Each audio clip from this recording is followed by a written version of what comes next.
How you doing, bud? Not bad, not bad, not bad. All right, Kenya, good to have you this morning. Again, this should be pretty simple, straightforward. Our first question is going to come from Alex Bozich. Kenya, I'm just curious, kind of with the transfer portal, the rise of, I guess, to prominence this spring. How do you think that changes recruiting on a year-to-year basis? And there's been, I guess, some things written and talked about nationally about how it may change the recruitment of high school kids. Mm-hmm. Do you have any insight on that? Yeah, I think it's changed tremendously just because of the fact that each year, there's a number of guys that are going to be in that portal. Like the number is well over 2,000 kids in the portal. You could literally build a team off of that. But I think the most important thing that's going to be evident as we move forward is the most important people are the guys on your team, the players on your team, and continue to recruit them just as well as recruiting the underclass guys. But, I also think that, if you do your due diligence as far as your homework on some of the high school kids that are coming out, because they're going to be still talented kids coming out of high school, and you build a relationship with them, I think you need to mix some of the young guys in with guys that are going to be in the transfer portal each year moving forward. Okay. Thank you. Next question, Caleb.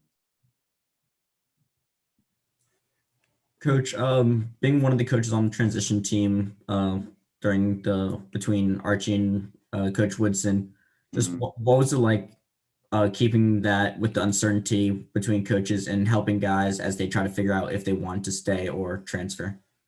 Yeah, it was a difficult time. Obviously, it's the first time that it's happened to me where I was a part of the transition team, but I was happy to do it because I know it's a difficult time for everyone. But I think the biggest thing is what we've always done, be there and support the kids on their decision. And, when it took a little bit longer and guys started entering the transfer portal, all you can do is talk to them and their parents and support them. So it was a difficult time, but also it was a time where I felt like, once they did hire, Coach Woodson, we didn't know that at the time, but once that all happened, then we could figure out, and he's done a heck of a job of getting those guys, back into the mix of being here in Indiana. Jim Coyle.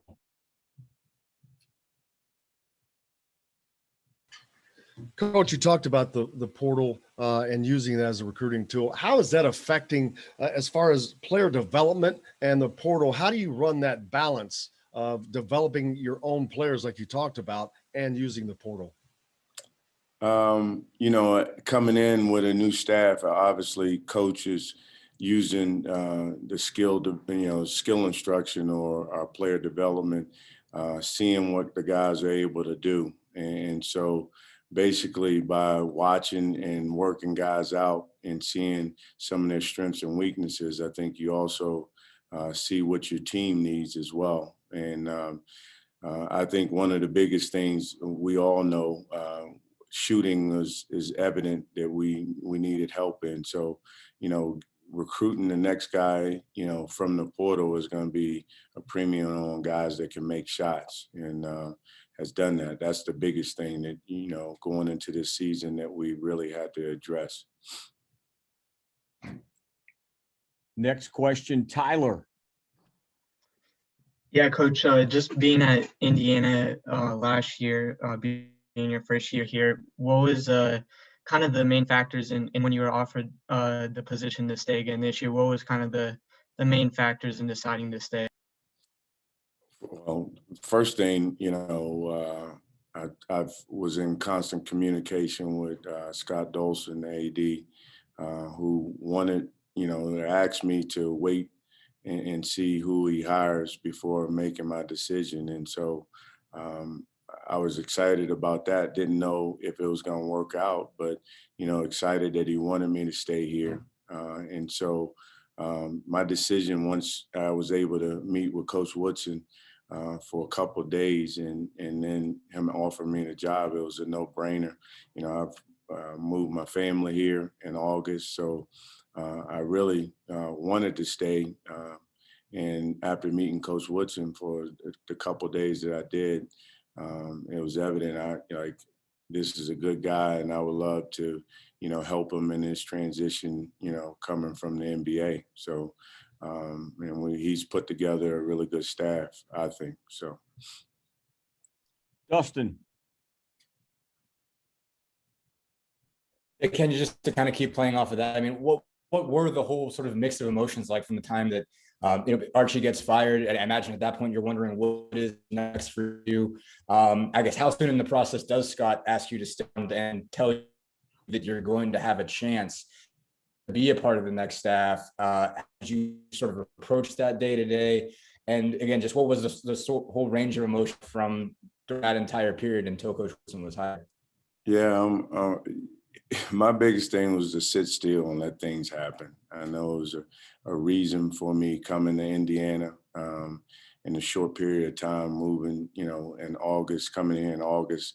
That was a situation where normally an assistant coach doesn't move at that time. So I think everything happens for a reason. And, I'm here, I feel like, for a reason. And I think, the work that I've done in the amount of time that I've been here, I think the relationships that I've built with our players and the staff people around, I think that was one of the biggest things that, I felt like this is a great place. And, by Scott wanting me to hang around until he hired someone, that gave me confidence as well. And, did I have to, day by day, try to make sure if things didn't work out here, put myself in position to have other opportunities? Yes, I did that. But at the same time, I wanted to wait patiently and see what developed here. Jeff Rabjohns. Morning, Coach. How are you? Good morning, Jeff. Hey, I got two questions for you. First of all, I watched some film, but I'd like your take. How would you describe Xavier Johnson's game, and what do you feel his impact could be at Indiana this coming season? Well, I feel like what he brings to the table is something that we missed a little bit last year, and obviously the talent level as far as he has a gift, especially in transition, to create not only for himself but for others. I think he's a guard, first step wise, that can get feet in the paint. He's continuing to get better with his 3-point shot. There's still a lot of work to be done there. But I think that he helps everyone around him be better, to be quite honest. And I think he could hopefully find easier baskets for some of our guys to put them in position to be successful. And then defensively, I think he can dominate the ball as far as guarding the ball. And I think that's how Coach Woodson wants to play, moving forward. So I think, as far as him, and I think he also can have the leadership factor as well. Some guys, what they play, develops that leadership role, but him being an older guy, being a junior in college, going into his last year, it's like, he has an opportunity to come in through his work and his preparation, hopefully, galvanize the team as far as the leadership. I think we need that on this team, to be quite honest. And I think he can bring that to the table. And then second question was, how's Parker Stewart looking? And obviously he's known for his shooting. Kind of what are you looking for him to develop and become as we head toward November? I think one of those guys, especially how Coach Woodson wants to play in transition, where, he can run the floor hard and, spot up for threes. But, the thing that excited me, I was gone the last couple of days, but Coach Mata came up to me and says, "You got Parker. He had 20 for 21 from three." And, we celebrated that, and so it's a situation where he's known for being a really good shooter. I think, now it's like, okay, you've done it in practice and hopefully, that translates into games for us. But being a guy that, he's an older guy as well, which I like.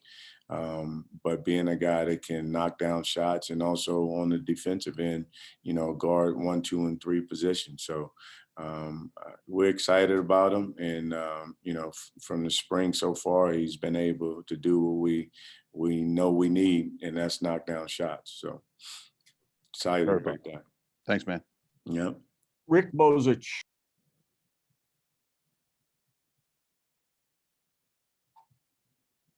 Coach, you said you had a couple days with Coach Woodson before you made your decision to stay. What did you learn about him? How did you connect with him that convinced you that you guys could work together and it would be a good partnership?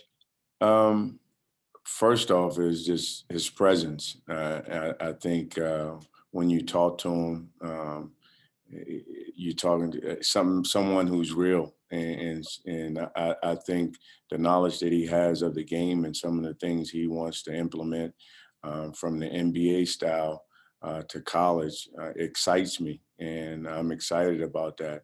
And him being an Indiana graduate, his blood, sweat, and tears were shed here, and I just think that he's going to put a lot of effort, time into making this a program that everyone can be excited about. And I would love, I wanted to have the chance to be a part of that. So just from that conversation, I just felt excited about the opportunity that he was going to allow me here. So that was kind of our conversation. And every day that, I've been in the office and, we've thrown ideas back and forth. I just think, the more we continue to learn each other, I think this is going to be a heck of a situation. And now with implementing everyone, our whole staff is pretty much here and set. Every day it's like getting to know each other, and it's been exciting and fun.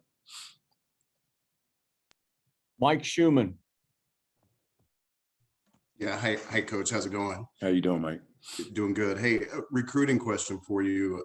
You were recruiting Xavier both before and after the coaching change, as well as a bunch of high school kids. Right. I'm curious what the reaction has been specifically from Xavier, since you can talk about him and his reaction to Coach Woodson. And then in general terms with the high school kids, not naming names, kind of what have you been hearing in terms of what they think about, an NBA guy and Coach Woodson? Well, it was kind of Xavier's situation. Obviously I recruited him out of high school. And when I left and went to UConn and he decided to go to Pittsburgh, one of the things I tell parents and kids all the time is just like, my relationship that I built during the time that I'm recruiting you, I'm always going to follow you and support you. And he made a decision to go to Pittsburgh and was having an unbelievable career. But I've always been a person that always stay in contact with certain people. And his dad and I hit it off from day one. So it was one of those situations where I got to know the family really well. And when he decided to leave, obviously I wanted to be one of those guys that could, try to get him here to Indiana. So that initially started. And I think that's, when you in the decision of making a decision to go to another school, I think the biggest thing, especially in what we are right now, you're not able to visit. I think the relationship part means a lot. And because I've had, the previous relationship with his family, I think that, helped us a lot to get the kid. And so that's what happened with Xavier. And then, just some of the guys that, moving forward as far as in the 22 class that we've been in contact with, already, I think just getting Coach Woodson, up to speed of who the guys are that we were recruiting in the 22 class, and now trying to build that relationship with him. But we've made some good ground in the 22 class of building relationships with guys. And, now it's time for Coach Woodson to do the same. So just getting them up to speed on some of the guys and, the needs of our team as well. That could change. So some of the guys that we were recruiting early in that 22 class, he may feel like we need a different need. So we, as we move forward and continue to get to know our team and what our needs are, we'll adjust in that 22 class. And have you heard much from those guys in terms of what they think about, Coach Woodson's resume being an NBA guy? Yeah, I think most of the guys that I've talked to are excited about it. But, everyone's unsure of, the style of play. How is he going to, acclimate, just get adjusted to the college game and style. And I think, sometimes it takes that 1 year for people to see what the product is and then, make the decisions from there. So we got to try to, bring that to the table with a lot of video with how he wants to play and the style that he wants to implement here. And then once that happens, hopefully because of the relationships we build with these kids, we're able to get some of our guys. Kevin. Yeah, Coach. Given your relationship with Parker and his family, I'm curious where he is emotionally right now also. And I don't know how much that maybe played a factor into him not playing this past semester, or just where his mindset do you think is? I think it's day by day, to be quite honest. I think, he's going to have his good days and bad days. I think the reason why he came here is that when he does have those bad days, that people are in his corner and support and understand, his situation. And I think that his adjustment, I know from talking to his mom, that, she's very excited about him being here and how she feels like he's, adjusted pretty well. So, it's going to be a daily thing. I mean, anytime you lose a parent, that's I've had to go through it this past season myself. So I understand it. You have your good days and bad days, but, it's the people that are here with you, supporting you, that means the most. And that's what we've done. And all of us have been very supportive of him. Aiden. Yeah, hi, Coach. It seemed like last year the offense was fairly set base, a lot of action trying to get guys going downhill. What can you tell us about what Coach Woodson sees schematically for the offense, what we can expect to look different, and just kind of what his vision is without even him playing the game yet, obviously? Yeah, I think the vision of it is, he wants to play more 4 out, 1 in, and different guys bringing the ball up the floor as well. I mean, we want to play fast early in transition, but obviously, utilize guys into their strengths, with Trace, moving them around a little bit more. And then with different guys, the conditioning element, I know he wants to be better. He wants to be a team that on both ends of the floor, that we're playing at a pace, that people are excited about. And defensively, that's where it's going to start, but also offensively playing at a pace where guys are moving and sharing the ball as well. It's not one of those things you just come down and jack up a shot because you want to play faster. It's about taking advantage of, driving opportunities, getting paint, but if it's 2 on you, spray the ball and get a good shot. So just an unselfish kind of style of play offensively. But also at a pace where, if you open, he wants you to feel free to shoot it when you're open. Last question, John Blau. Just wanted to follow up on Parker. Obviously, you have a pretty good relationship with him. So during the process with Coach Woodson, how much were you talking to him and trying to talk through kind of the decision, or you give him space so you can kind of just get to know Coach Woodson, obviously, because he's a new person? And Yeah. I mean, how happy were you when he inevitably decides to stay, given everything he's been through the past? It was, just so you guys know, it wasn't just Parker, man. It was everybody. I mean, all these guys. I mean, Coach has done an unbelievable job. For Trace to come back and not even put his name into the portal is a hell of a thing. That speaks volumes of Coach Woodson. And most of the guys that, you know, return or raced, we were talking to them and their parents every single day, and that has to continue because, you know, they have to continue to get to know coach, but building that relationship and showing that, you know, that's what it's about.